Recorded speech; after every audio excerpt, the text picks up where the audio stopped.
జై సాయిరామ్. అందరికీ good morning, అందరికీ నమస్తే. ఒక చిన్న కథ చెప్పుకుందామా? చెడులో మంచి. ఒక ఊర్లో ఒక రాజ్యంలో ఒక రాజు ఉంటాడు. తన దగ్గర ఉన్న ఊర్లలో ఎలా ఉన్నారు ప్రజలు, వాళ్ళ శాంతి భద్రతలు ఎలా ఉన్నాయి అని గమనించడం కోసం ఆ రాజు ఏం చేస్తాడు అంటే, మారు వేషంలో ప్రతి ఒక్క గ్రామం, ప్రతి ఒక్క రోజుకొక్కసారి అలా నైట్ పూట వెళ్ళి చూస్తూ ఉంటాడు. గమనిస్తూ ఉన్నప్పుడు అతనికి ఒక ఊర్లో ఏం జరుగుతుంది అంటే, ఒక ఇంట్లో వాళ్ళు కొన్ని రోజులుగా ఊర్లో లేరు అని అర్థమవుతుంది. కానీ ఇన్ని రోజులు ఎక్కడికి వెళ్ళారు వీళ్ళు అని వాళ్ళ రాజభటుల్ని పంపించి పగలు కనుక్కుంటాడు. వాళ్ళు ఏదో ఊరు వెళ్ళారు అని చెప్పేసి రాజుకి ఆ భటులు సందేశం ఇస్తారనమాట.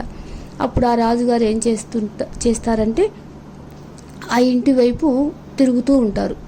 ఏంటి వీళ్ళు ఇన్ని రోజులు ఊరు వెళ్ళారు, ఇక్కడ వీళ్ళకి ఎవరైనా దొంగలు పడితే ఎలాగూ అని చెప్పేసి ప్రతి వీధిని చాలా జాగ్రత్తగా మారువేషంలో గమనిస్తూ ఉంటాడు. ఆ ఊర్లో చుట్టుపక్కల దొంగతనాలు జరిగితే ఏం చేస్తారు అంటే, ఆ దొంగలు ఆ దొంగిలించిన సొమ్ము మొత్తం తీసుకొని ఊరి చివర ఉన్న మామిడి తోటకి వెళ్ళి అక్కడ ఎవరి వాట వాళ్ళు భాగాలు వేసుకొని తీసుకోవడం చేస్తూ ఉంటారనమాట. అట్లా చేస్తున్నారని రాజుకు తెలిసి అక్కడ కూడా మామిడి తోటలో కూడా రాజభటుల్ని కాపలాగా పెడతారు.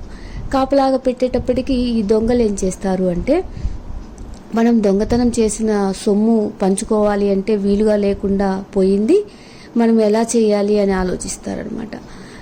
ఆలోచించి వేరే ఒక ఇంట్లోకి దొంగతనానికి వెళ్తారు.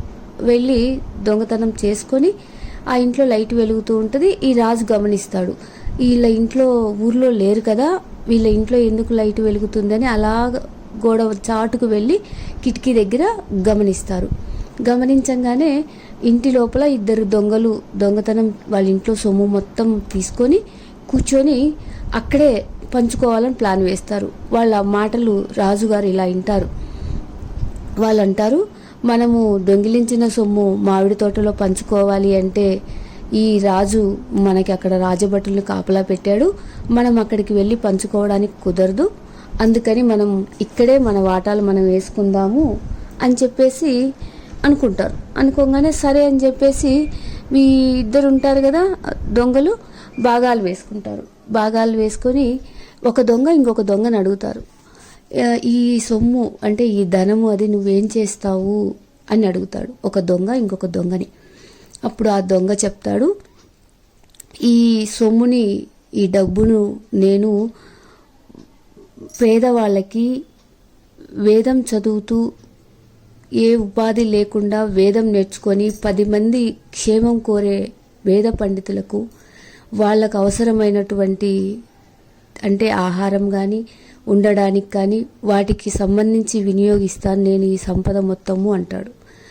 చదువుకునే పిల్లలకి, పేద పిల్లలకి, స్కూల్కు వెళ్ళలేని వాళ్ళకి నేను ఏదో ఒక రూపంలో వాళ్ళకి అందజేస్తాను అని చెప్తాడు. తర్వాత తల్లిదండ్రుల్ని పిల్లలు వదిలేస్తారు కదా చాలామంది లాస్ట్ మూమెంట్లో ఫుడ్ పెట్టకుండా, అటువంటి వాళ్ళకు కూడా ఈ ధనాన్ని నేను ఉపయోగిస్తాను అని చెప్తాడు. అని చెప్పగానే ఈ దొంగ అడుగుతాడు, నువ్వు ఇదంతా ఎందుకు చేయాలనుకుంటున్నావు అని అంటాడు. నువ్వు ఒకవేళ అటువంటి మంచి పనులు చేయాలి అని అనుకుంటే నువ్వు కష్టపడి సంపాదించిన సొమ్ము దానం ఇచ్చినా సహాయం చేసినా నీకు పుణ్యం వస్తుంది, కానీ నువ్వు ఇలా దొంగతనం చేసి ఇచ్చినటువంటి సొమ్ము ఇటువంటి మంచి కార్యాలకు వాడినంత మాత్రాన నీకు పుణ్యం వస్తుందా అని అడుగుతాడు. అడగంగానే ఆ దొంగ సమాధానం చెప్తాడు, నేనేం పుణ్యం కోసం దానం చేయట్లేదు, ఈ ఇంటి యజమాని చాలా పిసినారివాడు, కనీసం తినే చెయ్యిని కూడా ఇదిలించడు, కాకి ఎక్కడ తింటుందో అని పిల్లికి కూడా బిచ్చం పెట్టనటువంటి పిసినారి అతను ఎంతో సంపదను కూడపెట్టుకున్నాడు, కానీ తను కూడా అనుభవించకుండా తను ఈ సంపదను మొత్తం ఇలాగే పెట్టాడు. ఇది పేదలకి పంచితే సంపద అనేది ఎవరికో ఒకరికి ఏదో ఒక రకంగా మంచి పనికి ఉపయోగపడితే చాలు అనేదే నా ఉద్దేశం. ఇతను ఎలాగో పెట్టడు, అందుకని నేను ఇతని ఇల్లే దొంగతనానికి ఎంచుకున్నాను, ఇతని సంపదకు సార్థకత తీసుకురావాలని నేను ఈ నిర్ణయం తీసుకున్నాను. ఈ పని చేసేటప్పుడు ఒకవేళ నేను రాజుగారికి దొరికినా సరే శిక్షను నేనే అనుభవిస్తాను, నీ పైకి కూడా నేను రానివ్వను అని చెప్పేస్తాడు.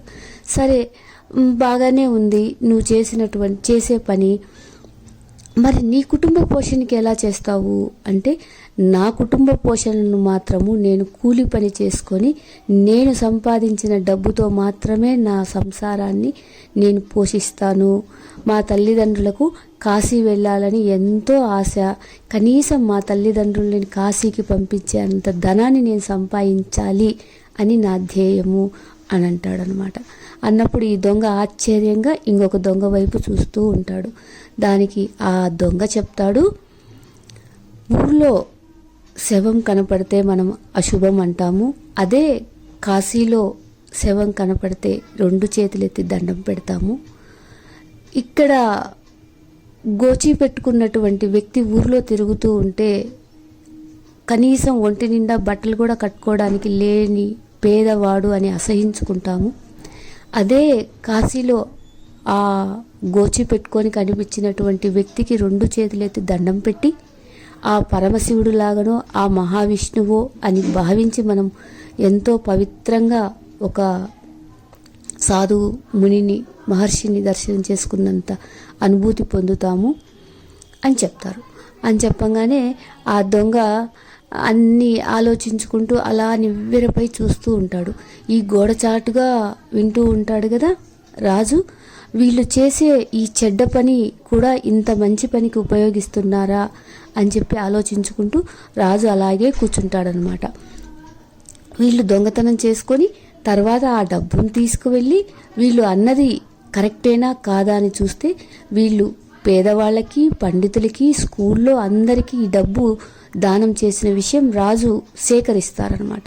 సేకరించిన తర్వాత ఈ దొంగతనం చేయడం తప్పే, కానీ అది మంచి పనికి చేశారు కాబట్టి వాళ్ళకు శిక్ష లేకుండా వాళ్ళను మందలించి వదిలివేస్తారు. ఈ ఇంటి యజమాని ఉన్నాడు చూసావా, అతను కనీసం ఇంటి పన్ను కూడా కట్టకుండా డబ్బులు ఇవ్వకుండా చేసినటువంటి వ్యక్తికి బుద్ధి చెప్పినందుకు తనని పిలిపించి బుద్ధి చెప్పి పంపిస్తారనమాట. సంపద ఎప్పుడైనా సరే మంచి కార్యాలకి వాడాలి.